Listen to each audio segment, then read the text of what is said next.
Can you hear me, counselors? Yep, I can hear you. Okay, thanks. We hear you with an echo, Mr. Mayor. How about now, counselor?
Yeah, we're just waiting for a couple more counselors to log in here, and then we'll start the meeting.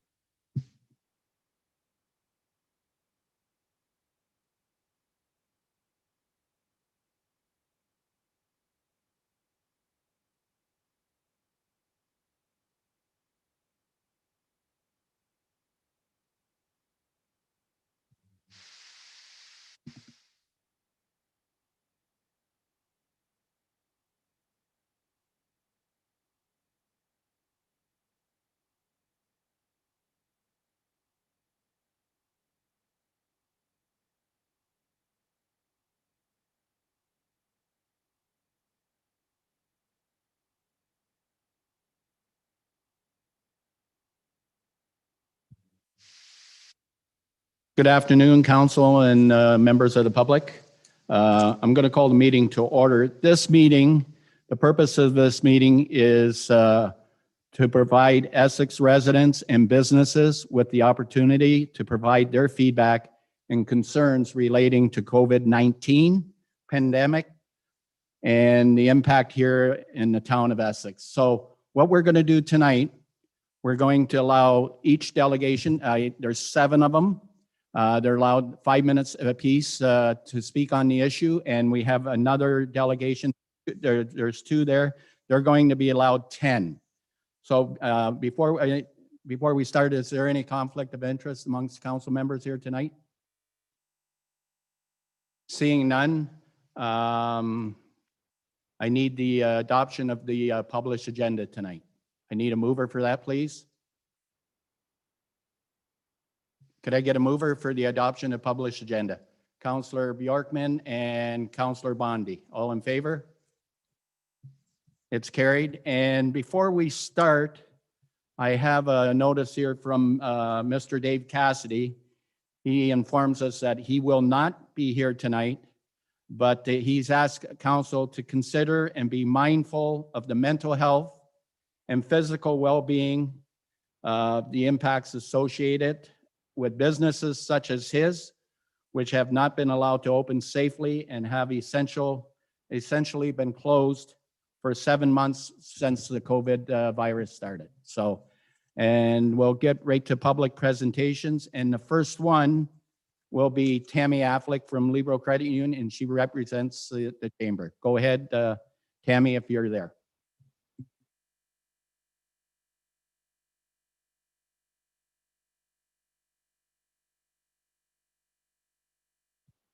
Tammy, are you there? Hi, sorry, I was just trying to get myself unmuted, but I'm not able to get the visibility there. My camera is on, but it's not picking it up properly. So I'll just share if you don't mind. I'd like to really thank the town of Essex for the work that they have done with the Digital Main Street program, the Business Relaunch Grant. It was really well subscribed to, and all of the support that they've given to our businesses during COVID. The Chamber of Commerce for Harrow and Colchester South has advocated through the Ontario Chamber of Commerce as they can lobby directly with our provincial and federal governments. Many small communities have a much larger voice if we work together. The focus of the Ontario Chamber of Commerce for 2021 is as follows. The 3 themes that are going to be most prominent are 1, vaccine distribution and deployment, 2, reopening businesses safely, and 3, economic recovery. The Ontario Chamber of Commerce can post everything immediately on their site, so we suggest that you take a look at their site to see new directions on initiatives as they come out. We would like to ask you to feel free to join our Harrow and Colchester Chamber for our AGM on Thursday evening at 6. The Zoom meeting is posted on our website, and we do have a new website which we wish to use in a new way to advocate for and promote our local businesses. We are looking for new members to join the Chamber and would love to see you there. I'd like to also just mention that any of our business community can reach out to any member of the Chamber Board to express or bring forward your initiative. We have been your representative for commerce in the community for more than 100 years, and we have the support of the Ontario Chamber of Commerce and regional representative chambers. The most important thing I'd like to say is thank you to all of our local business owners. It hasn't been easy, and they've had to work hard and be resilient and flexible. Our businesses have been able to pivot on a dime to find a new way of doing business. I am just so proud of our community. Thank you. For that presentation. Thank you. I think now we'll go to the next presenter, and that's Amy. Are you available right now, Amy? Go ahead.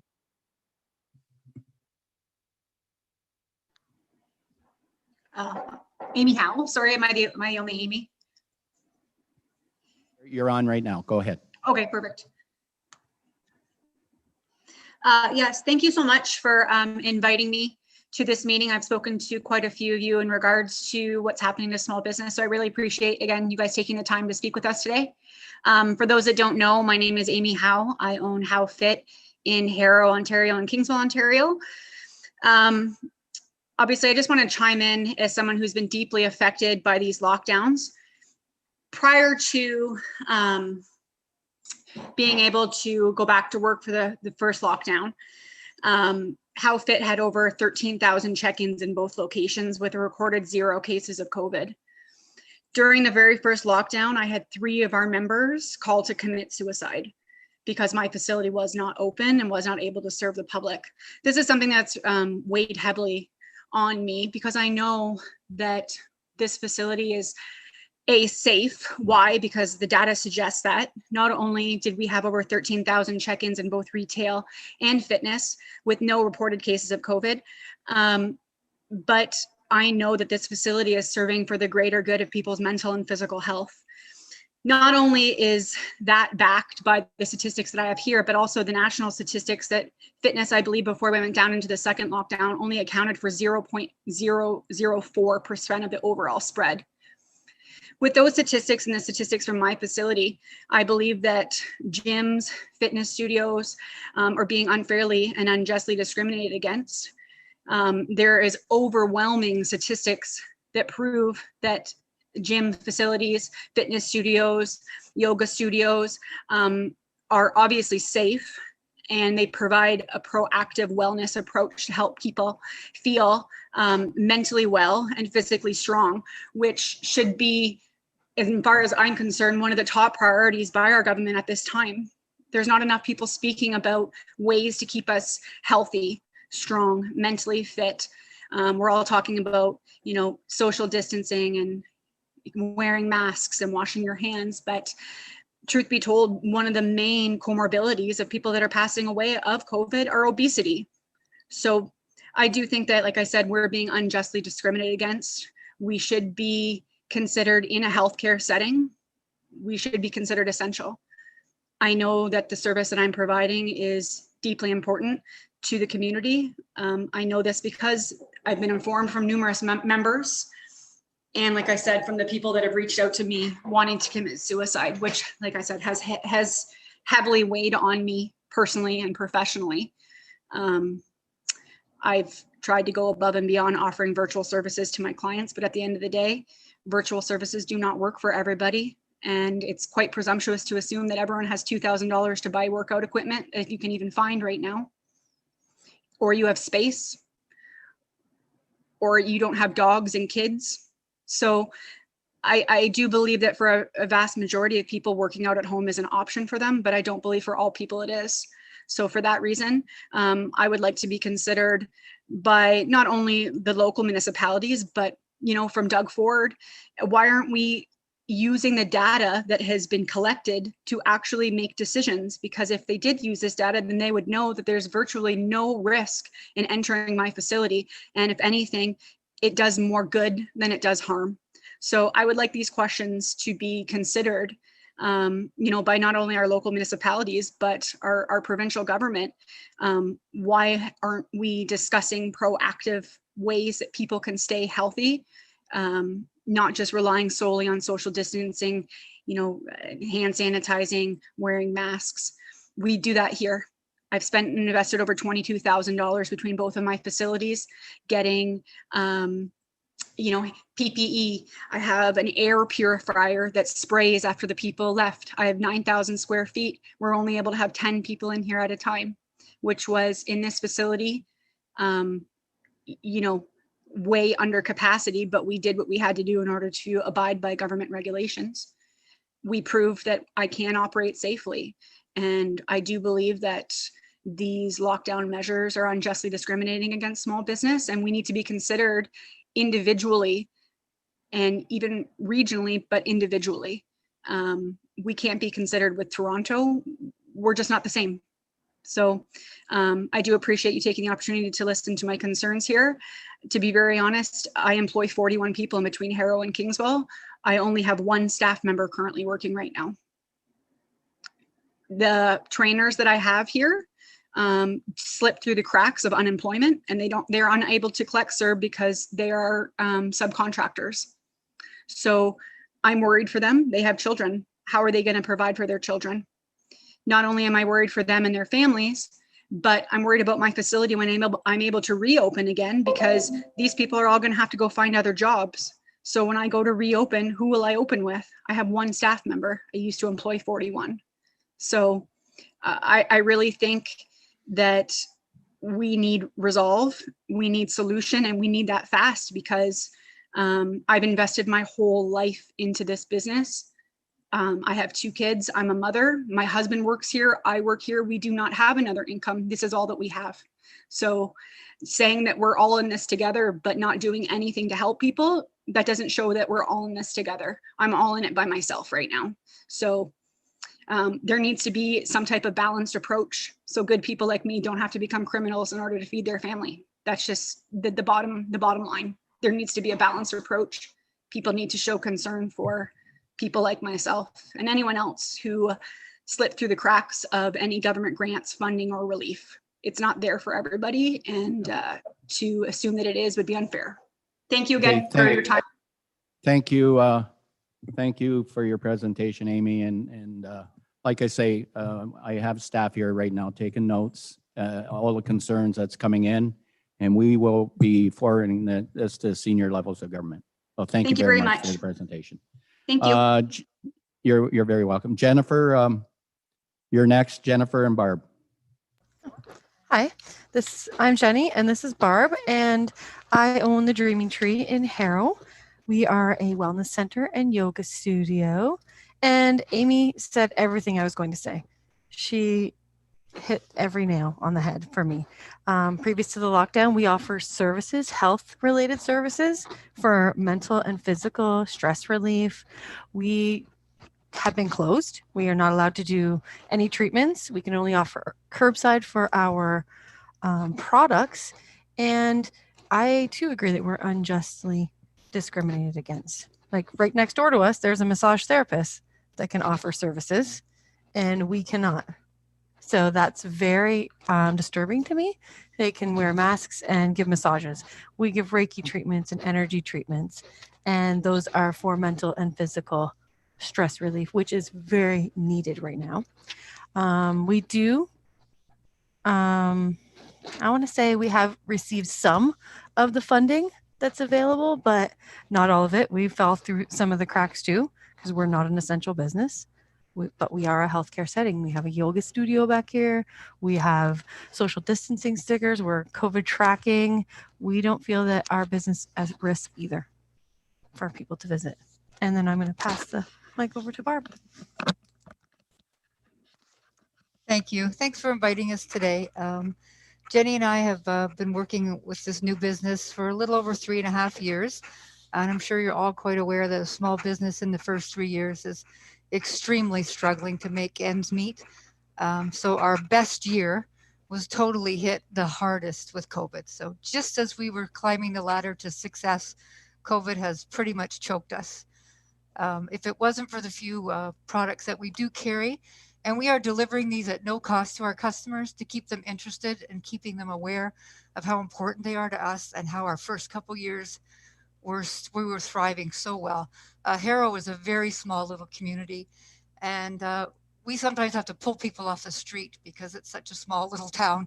And, you know, we all work together here in Harrow, and everyone has let each other know about the grants and things that are coming up. And I so appreciate getting emails from different people in the community. And, you know, some people on the street are thriving and are open, and we sometimes have the at most times 3 people in here, maybe 4, and we have taken every name, and we have taken all of our temperatures every day, and we have written everything down.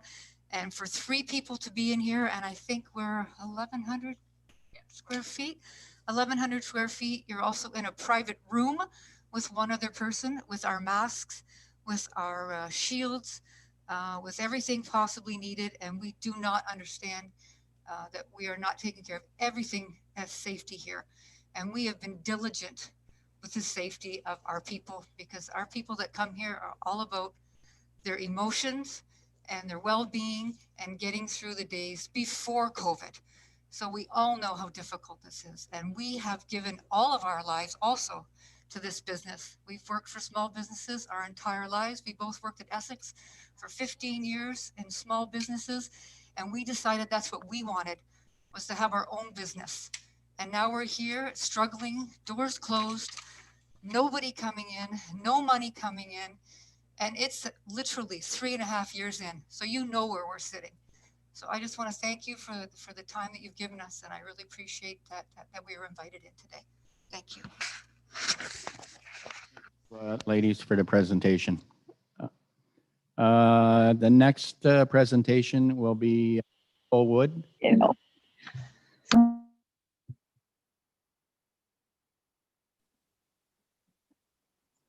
There we go. Thank you so much for having me today, guys.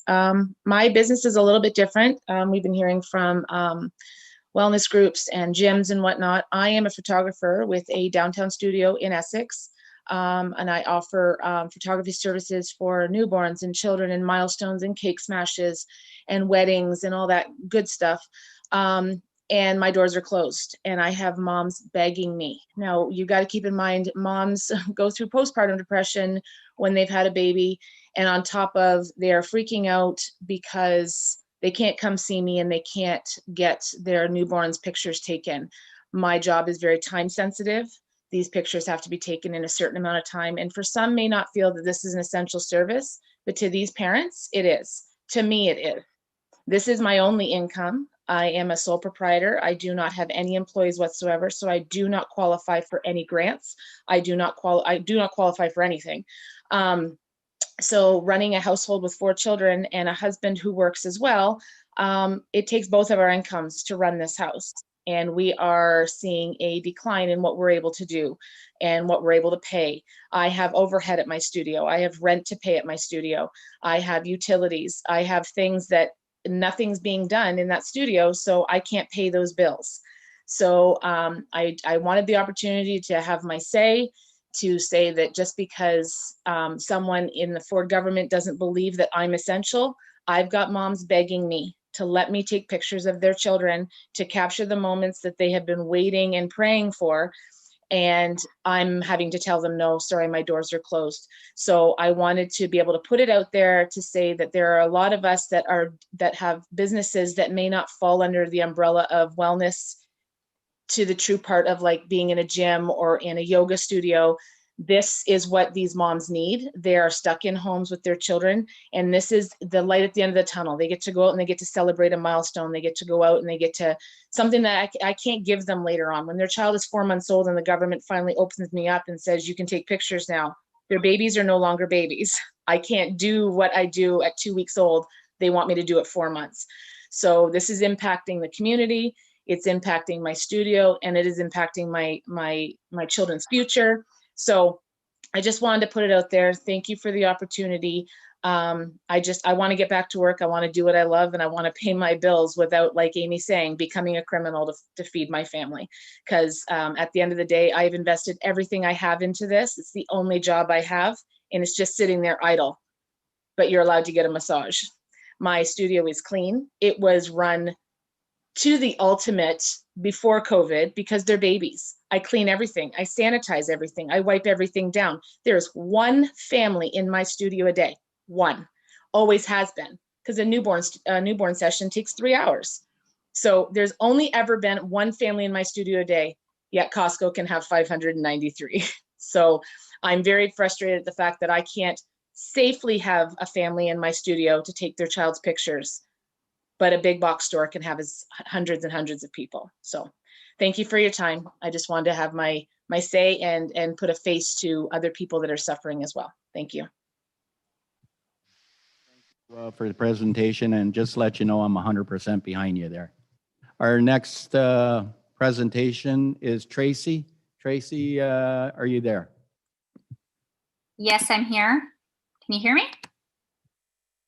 Tracy. Can you hear me? We Hello? can hear you loud and clear. Okay, perfect.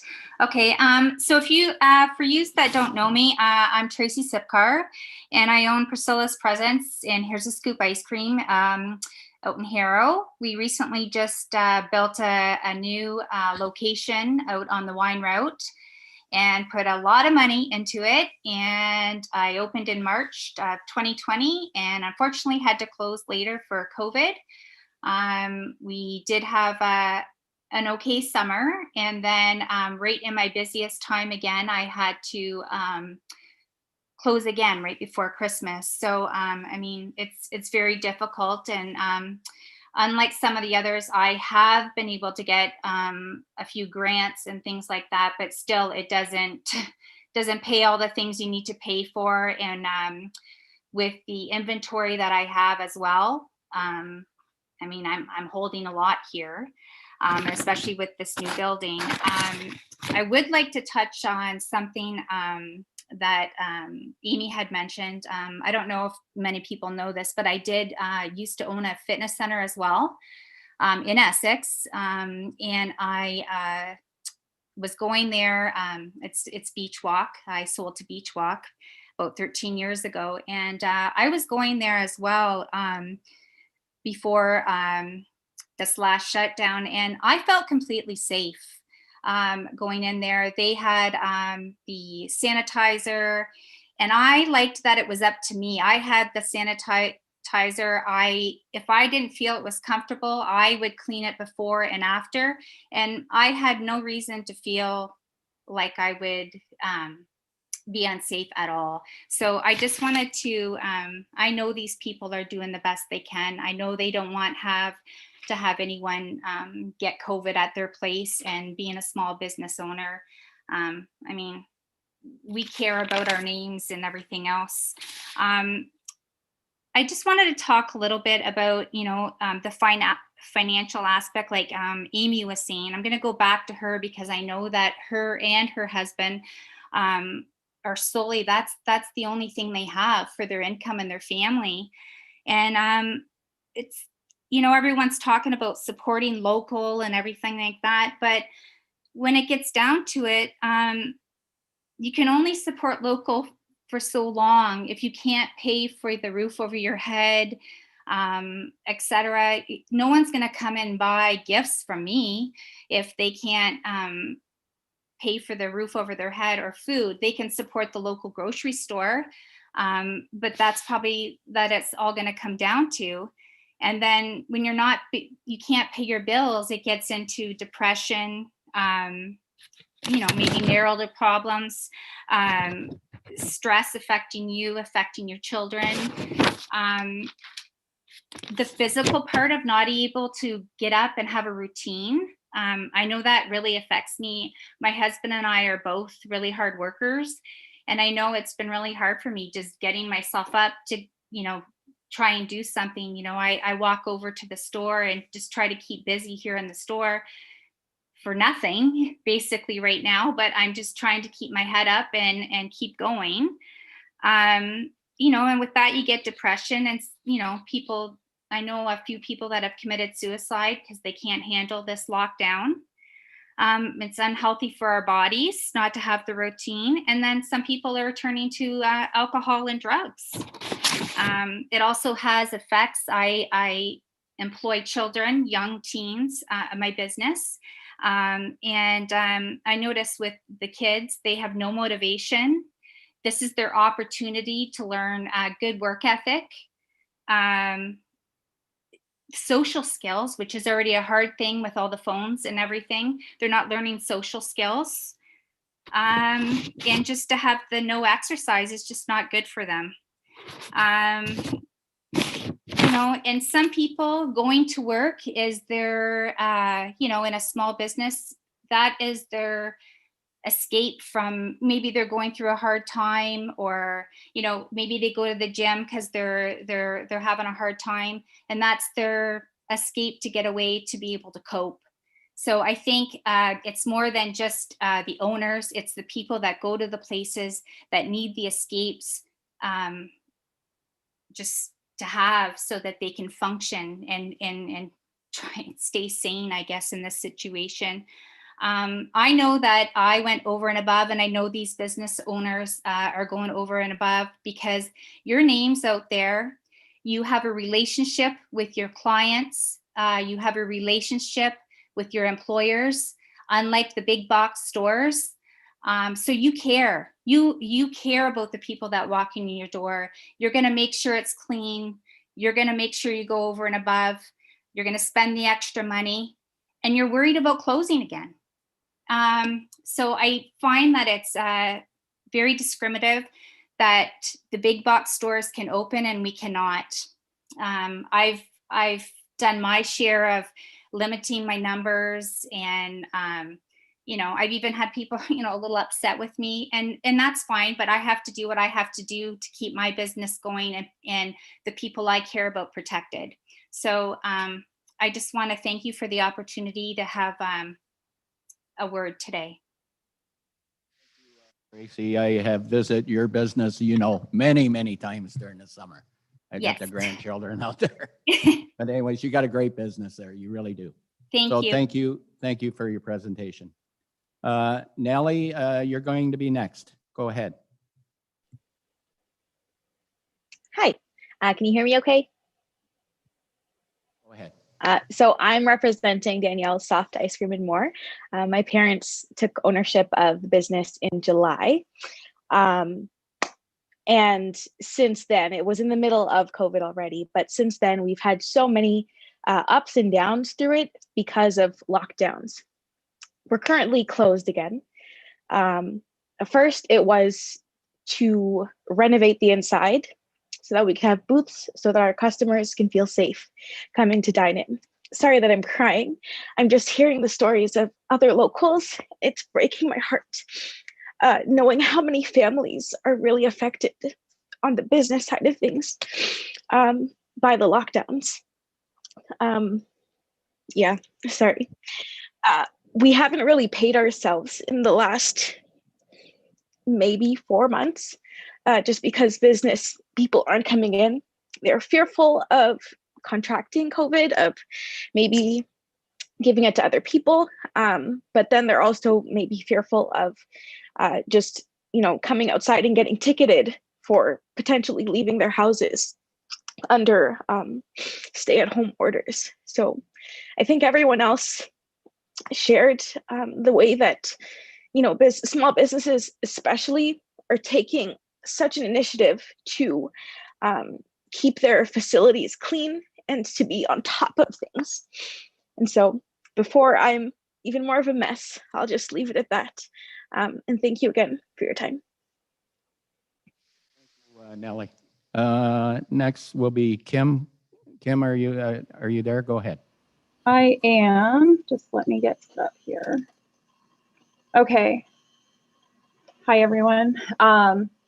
So the approach that I've decided to take for tonight, because as you know, I've written a number of letters, I've spoken with you a number of times. I've actually written a third letter, taking a bit of a different approach. My husband and I, Ken, and I own Onyx Fitness Solutions in Essex. So yes, we are another health facility. But I think there's so much more that the community at large is going through. So I put a bit together in this letter, and if you don't mind, I'm just going to read it, and then we'll, I guess, end that. So while checking in on clients and members to see how they are holding up, we found that overall people are okay, but still express they're struggling in one way or another. This would be financial stress, online school frustrations, loneliness, and not having the ability to interact with others, missing their routines, feeling like they're going crazy, trapped, hopelessness, and even admission of suicidal thoughts. This last point should not come as a surprise, since the Canadian Mental Health Association is reporting recent thoughts or feelings of suicide in Canadians at 10%, 4 times more for adults and 20 for those in the 19 to 35 age range. In Essex, there have been 3 confirmed and 5 suspected suicides in the past week alone. Healthcare professionals are also saying substance abuse issues in Essex are the worst they've ever been. This is terrible as well as avoidable. These are our people, and they have a name. Why is it that the health and wellness of these human beings are not given any consideration or taken into account? Since when did the public health officials start ignoring overall wellness? When did they decide to toss out their own research and statistics regarding physical, emotional, and mental health and well-being from over the past few decades? If I had to pick a date, all reason went out the window, it would be March 23rd of this past year when we were first mandated to close our doors. At the very least, the Windsor-Essex County Health Unit should be sharing information on how people can make themselves healthy and boost their immune systems. And if they decide not to do that, they need not call to warn gym owners who post the importance of getting sunshine and proper sleep on their social media pages. And yes, this happened. Keep in mind the direct correlation of fitness and stress reduction. And don't tell me people can just go outside or exercise at home. Quite frankly, it's an ignorant statement and doesn't take into account one's personal accommodations, injuries, therapeutics of being at the gym or with a trainer, potential risk of injury, and so on.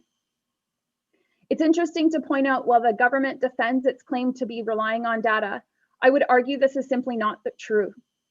To date, our fitness facility has 0 cases, and the industry as a whole makes up 0.001% of all transmissions Canada-wide, as reported by the Fitness Industry of Canada. Let me clarify, we are not talking death rate, but rather transmission rate. To further my argument, even if you live under a rock, it's understood by the general population and professionals alike that the services we offer help people build upon their health, which in turn combats comorbidities. We are essential, especially in a time like this. Individuals coming up with these arbitrary rules, which are not laws, by the way, are so single focused that they are neglecting public health as a whole. So in their effort to save lives, they have removed everything that makes life worth living. Seems politicians are more concerned about their career coming to an end and choose to remain silent or turn a blind eye to the reality of the situation. You're probably aware, as recent as last week, MPP Roman Babar was removed from the PC caucus for publicly speaking the truth. And while doing so, he stated many of his colleagues agreed with him on the matters he addressed. Even today, the former Ontario Chief Medical Officer sent a letter to Doug Ford saying that Mr. Babar was correct. What's going on here? According to the CFIB, 1/3 of businesses report they will not survive the second lockdown. Important to note, these numbers do not include businesses lost as a result of the first lockdown. Additionally, there will be a long-term trickle effect. Restaurants, for example, while curbside seem to be working well for some, what is going to happen when the people who are currently supporting them no longer have the funds to do so? In a media release on December 21st, 2020, CFIB President Dan Kelly said, regardless of whether one thinks the government's gone too far or not far enough, I would hope we could all agree that the decision today was essentially going to kill thousands and thousands of businesses. We certainly know it will mean that tens of thousands of Ontarians will be losing their jobs. Thousands of entrepreneurs will be losing their life's work, their businesses, and many are going to be losing their home as a result because the house is often mortgaged in order to get the business going. And again, on January 12th of this year, Mr. Kelly stated, no other province has locked down small retailers while handing huge competitive advantages to big box stores. Even in curfew Quebec, small businesses and schools are open. Again, what is going on here? No consistency anywhere and double standards everywhere. From health advisors to mayors and the premier himself, it's certainly a do what I say, not what I do policy. For time's sake, I am unable to continue on this particular point.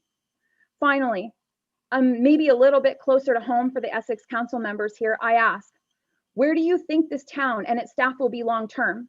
What businesses will be left to pay the taxes that help line the pockets of the people that I'm in front of this very moment? Have you considered how much money the town will lose and base your fight solely off of that? Are you willing to take a stand for not just the businesses, but for the people in your community?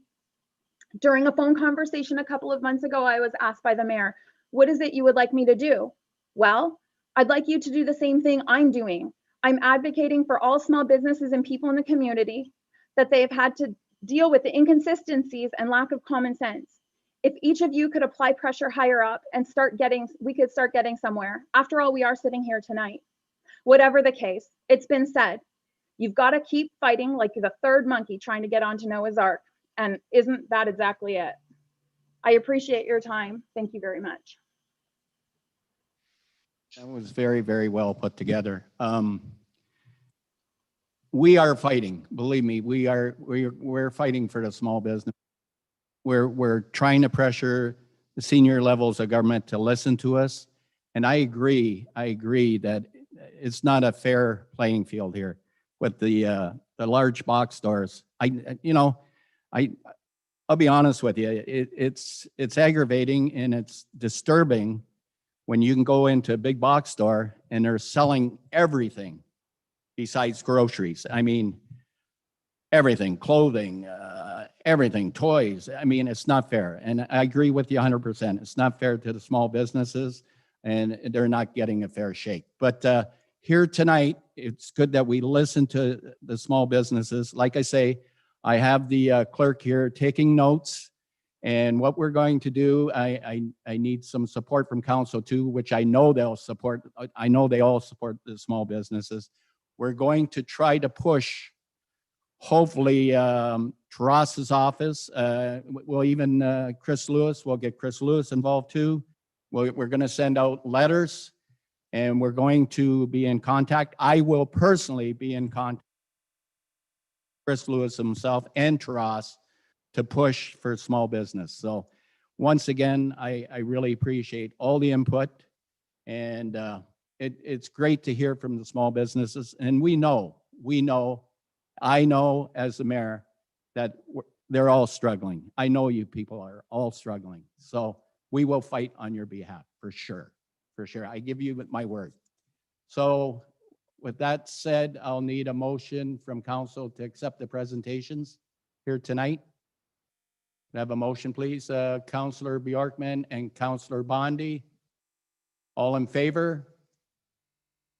Thank you. And to council, are you on board with what I said about the letters to the senior levels of government? And I will personally be in contact with both offices and tell them where we stand. Councillor Bondi, are you in favor of this? Yes, Mr. Mayor, but I'd also like to talk about our delegations. We're not too pressed for time. Councillor Bondi, when I set up the meeting, it was to listen to input from all the delegations, and we were going to take all notes down and then go from there. I was going to approach the senior levels of government from there. We cannot. Councillor Bondi, I set up the meeting, and that's the way the meeting was set up.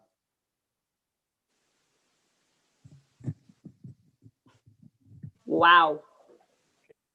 It's not wow, Councillor Bondi. I mean, if you want to ask some of the delegates questions, go ahead, Councillor. But we all know where they're coming from. We know their struggles, and what more can we do? I mean, I'm willing to go to the senior levels of government and sit down with them, Councillor Bondi. I mean, I don't know where you want to go from here. I don't know, Mr. Mayor. I'd like to talk and say something about our delegations coming forward. And you seem to be wanting to hurry, and it's only 10 after 5. I'm not hurrying it, Councillor Bondi. I know what the struggles they're going through. We listen to them. We listen to the struggles, okay? I know what they're going through. I've talked to a lot of them. But if you want to ask them, the businesses that I invited here tonight, because all of the businesses here are ones that I invited. Not a single other councillor invited a business that's here. And I'll tell you one. Okay, we'll allow you to speak, Councillor, but don't you ever come at me and say, "Wow." When I set this meeting up, to listen to the small businesses. That's what I did. I set it up to listen to the small businesses, which we did, and I know they're struggling. I know they are. We all know they are. So if you want to ask them questions, I'm fine with that. But what more can be said? We know where they stand. We know what the situation is. We know they're struggling financially. We know it. We want to help them. A lot more can be said and a lot more can be done. Go ahead, Councillor. If you think you can do more, go ahead, Councillor. Go ahead. I would like to find out if any of our small businesses that are on Zoom with us are having any roadblocks with any of the provincial grants, and what other grants can we lobby the province for?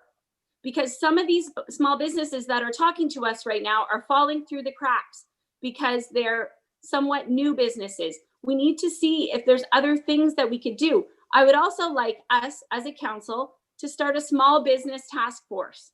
And I would like to be on that small business task force. There's a whole lot more we could do when you're willing and able. Anybody else from council, please? Go ahead, Councillor Verbeek. Thank you, and through you, Mr. Mayor. First, I just want to thank all the delegates. I feel and understand your pain. And I didn't hear any one of you say one thing tonight that I could disagree with. And I do understand and I appreciate, Mr. Mayor, that we're going to pressure upper levels a little more in any way we can. That's part of the solution for sure. We need to let them know that we don't agree with, us pushing pushing everybody to the big box, our limited spending, because we're all having to tighten our belts now. As I've always supported local, long before COVID, long before I was on council, but now more than ever. I just want to say, and the gyms, I don't even understand why they were ever closed. We know the significance and the need to keep them open, and that they are by far an essential service, far more important than getting into Walmart and Costco. So I appreciate that you're willing to continue to pressure upper levels of government. I want to thank the delegates, and I want to ask the delegates, look, we want to help you find solutions, and that's why we're here. So if any of you have suggestions or solutions that we as a council can do on your behalf, besides continuing to pressure upper levels of government and asking this current provincial government to at least allow you to make a living. If you have suggestions, please let us. This is the format. This is you're here tonight to do that, because we're not suggesting we have the answers. We're hoping you can help us come to solutions.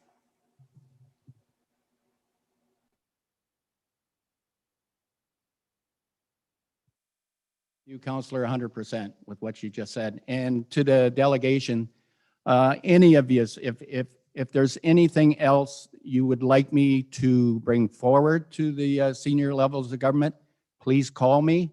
My phone number is 890-2381.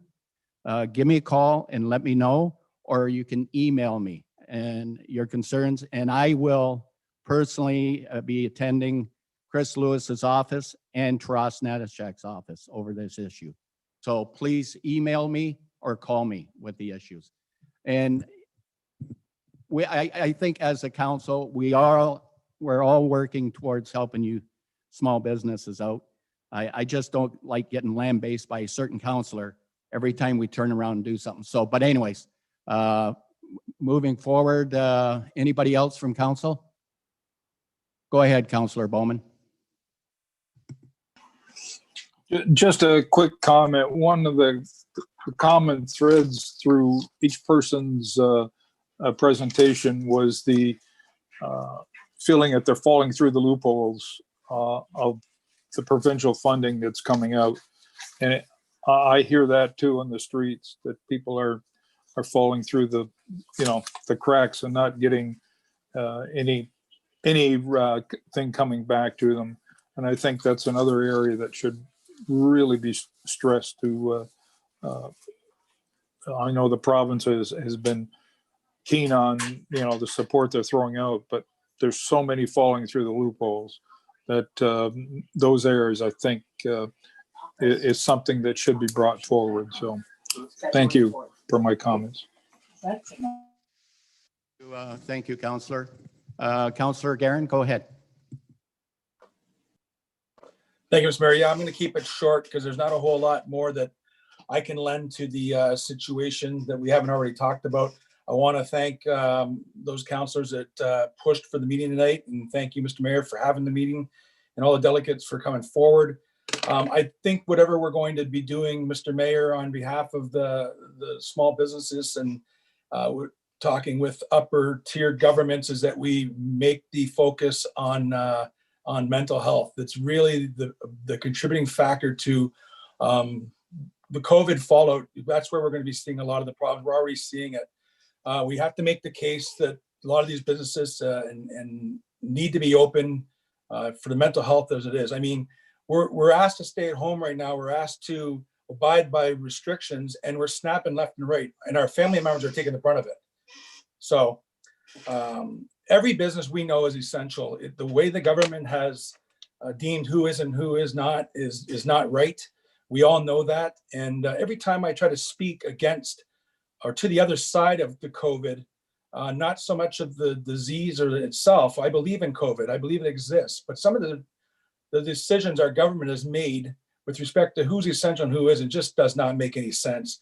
If you put bread on the table and you're a sole proprietor and you have no employees, you're essential to your family.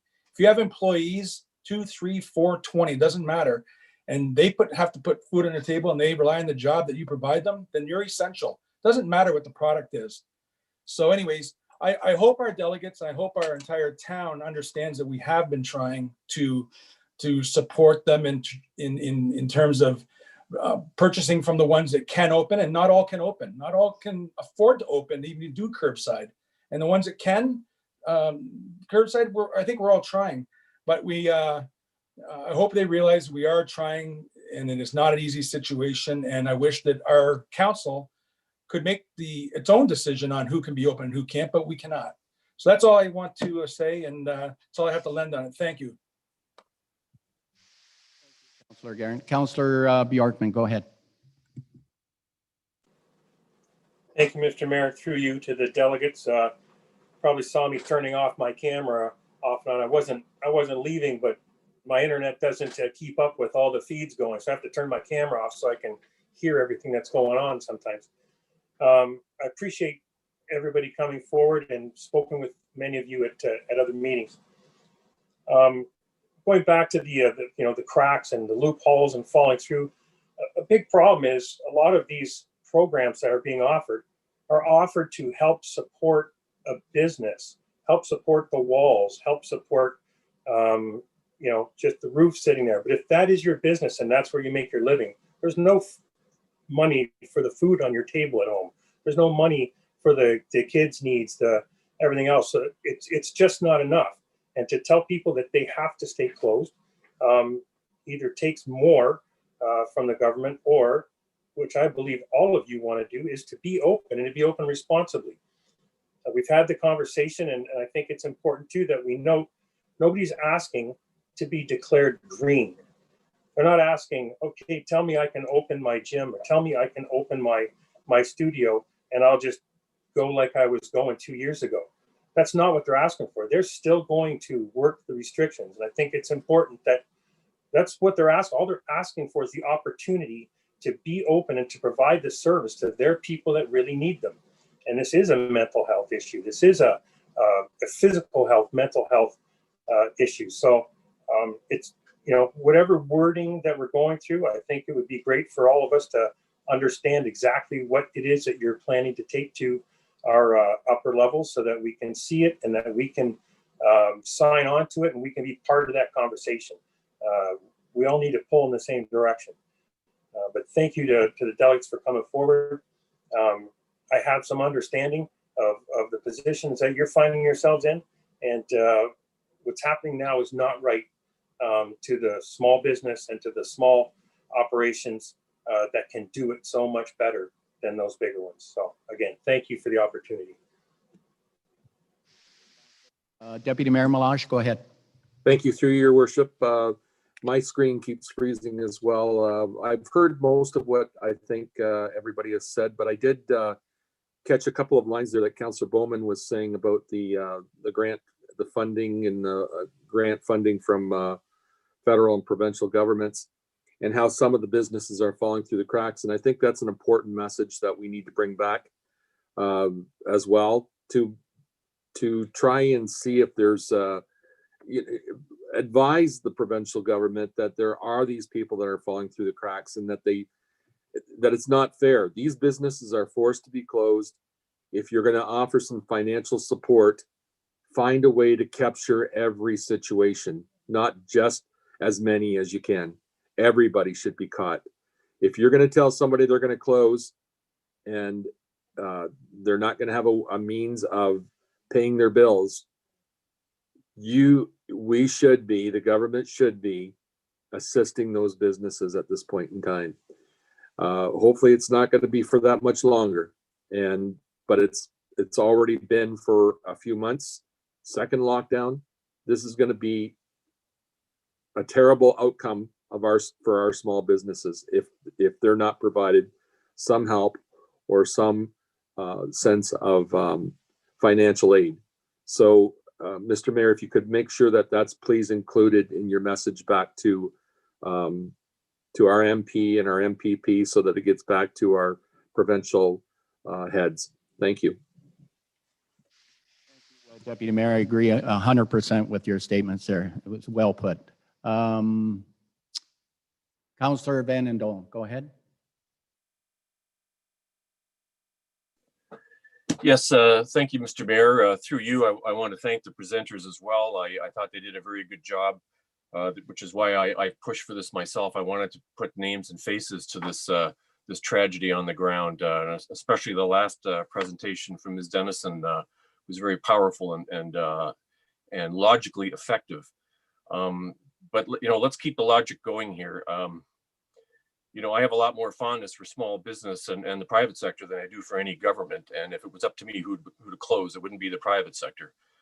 But we're kind of trapped here too. The healthcare professionals, they're a monopoly, they're a juggernaut, and they've all circled the wagons on not accepting any criticism or listening to any questioning from politicians about what the proper measures are supposed to be. And we're pretty much obligated by law to take the advice from experts.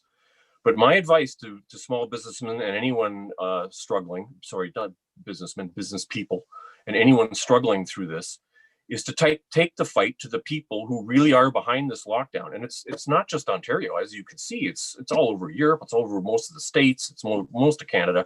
We're all being screwed to the same level in most jurisdictions. So we have to take the fight to the medical community. We all know doctors and nurses and administrators. We have to take the fight to them and to their unions, and most of all to the public health unit, which seems to have, the health unit seem to wield the most power in this. And we'll back you up, but you've got to take that fight to them as well, because they're in charge of this. We aren't. We're powerless too. So let's all of us take the fight to the medical industry and tell them that they've got to smarten up. And if there's a business that only has one person or one family a day, and then for God's sakes, let them open and get their living back, because this is insane. It's not logical. It can't be supported in science, and we should continue this pressure.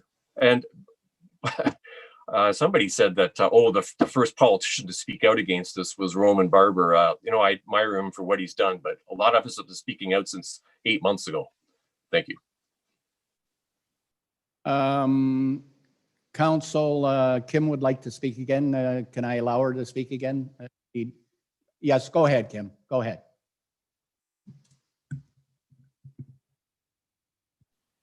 Yes, unmuted. Kim. Okay. Thank you very much for letting me speak again. I understand that the council members were actually the ones who were speaking at this point, but a couple of things, one in particular that I heard, and going back, Councillor Chris Vanderdolen, I do appreciate that everything that you just said. Those are really big points as far as I feel the backing from that is what I'm saying. But to be clear, and I do think I speak for almost every single business, anyone that I've talked to anyway, we're not looking for more handouts. We're not. We want to get back to work, and we are doing it safely. We've proved that we're doing it safely. It's not about the handouts and the money and the grants.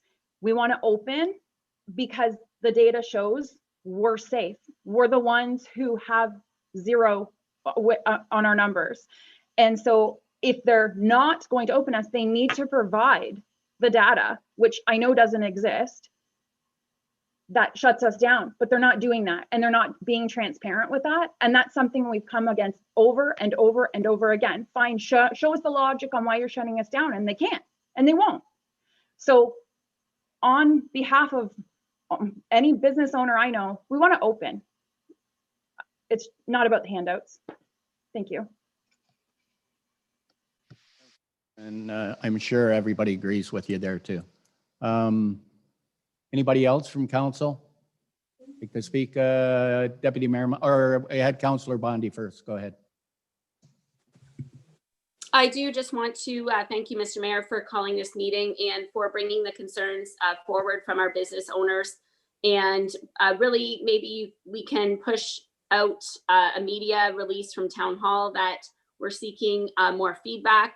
I was really hoping that we could brainstorm a little bit more, but maybe tonight's not the night, but maybe our communications officer can push that message out there that we are listening. And I really look forward to you bringing back a report from Taras Natashak. I know he's offered to meet with us. I would love to still meet with our MPP. And over the holidays, a group of us had several meetings with our MP, and really what it came down to, even the MP was like, this is provincial, right? So we really, I'm all up for having another meeting with our MPP and saying, okay, this is what we're hearing, and really start brainstorming. And just, people need people right now. At the library, people are calling and they're talking to people for 20 minutes. Things are not good right now. People are not okay right now. And I just, I want to thank you, Mr. Mayor, for calling this meeting.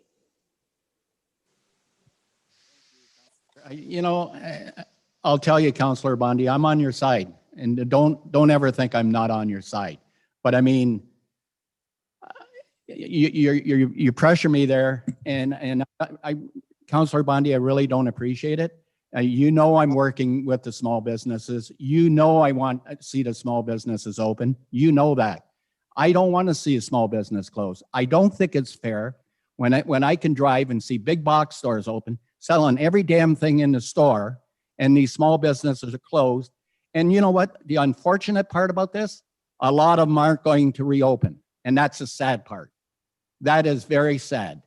So don't ever think that I'm not on your side. I'm on the side of the small businesses, and I'll fight like hell. I'll go to Chris Lewis's office. I'll go to Ross Nadashek's office. That's their job. That's their job to bring it to the senior level. That's their job to bring it in front of Ford. It's not fair. And I agree 100%. It's not fair. So let's leave it at that. And anybody else? Deputy Mayor Malash, go ahead. Thank you, through your worship. And I just want to address what Kim Dennison was saying. I too believe that small businesses need to be open, and that's the message that we should be pushing. But at the same time, if that message does not resonate with the governments, they at least have to make sure that there are financial rewards to these individuals and supports for their decision not to have them open. So Kim, you may be in a position where you can afford maybe not to have those monies if you're forced to be closed, but there are businesses out there that I have heard that are struggling and need those supports. So we need to make sure that that's in place as well. Thank you. Thank you for the delegations for listening. Kim, one last thing, go ahead. I promise you this will be the last thing. I'm not trying to get in the middle of something at all, but I just wanted to personally thank Sherry because I know she has been all over with her bullshit tour. I know that she has been working very hard. I'm not trying to say who is or is not doing anything, but she's been working her ass off. And I've been working with her for the past 2.5 months on this. And I'm quite frankly pointing that out. Thank you.